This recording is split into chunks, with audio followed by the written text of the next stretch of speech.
So ayan mga kadrama-rama, lang ko pong inaabangan nyo po no yung next na mangyayari dito sa Born to Shine.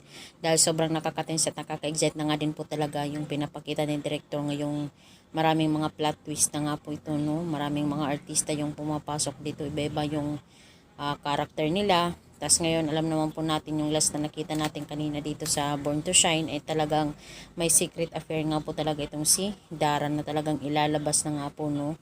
At alam naman po natin mga kadrama na posible talaga na masabi na talaga ni Dara yung katotohanan dito sa kanyang secret affair na dati bago pa sila siguro naging magkasintahan ni Dio.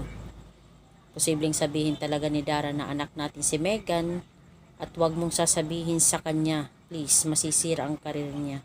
Dahil alam naman po natin mga kadrama na itong si Megan ay kinilala talaga bilang halari. Diba noon pa man parang hindi naman talaga natin napansin na nagbuntis itong si Dara. Yung alam lang talaga natin ay itong si Minchi talaga yung nagbuntis dito kay Dio. At itong si Dio naman talaga ay confirm na tatay po talaga ni Jenny.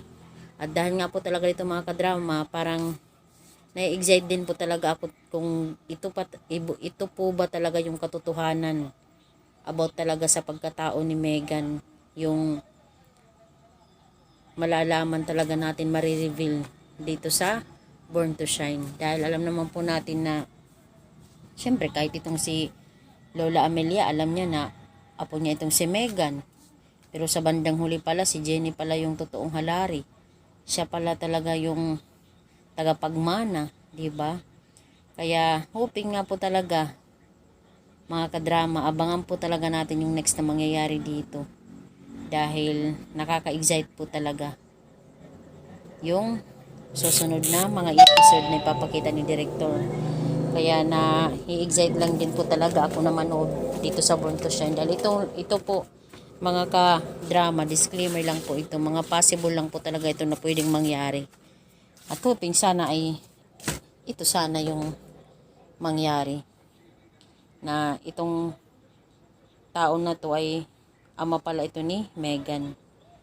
Siyempre, pag nalaman talaga ni Megan yung katotohanan na hindi pala si Dio yung tatay niya, ay sigurado talagang lalagapak na naman itong si Megan sa kainggitan. Dahil hindi na nga niya dala yung apelyido ng halari, hindi pa siya sikat. Tapos si Jenny, siya pala yung totoong halari. Yan. Talagang guguho ang mundo talaga ni Megan pag nalaman niya yung katotohanan. At sana ito nga po talaga yung dahilan bakit lumabas itong character na to. So yun lang po mga kadrama, abangan po natin yung next na mangyayari.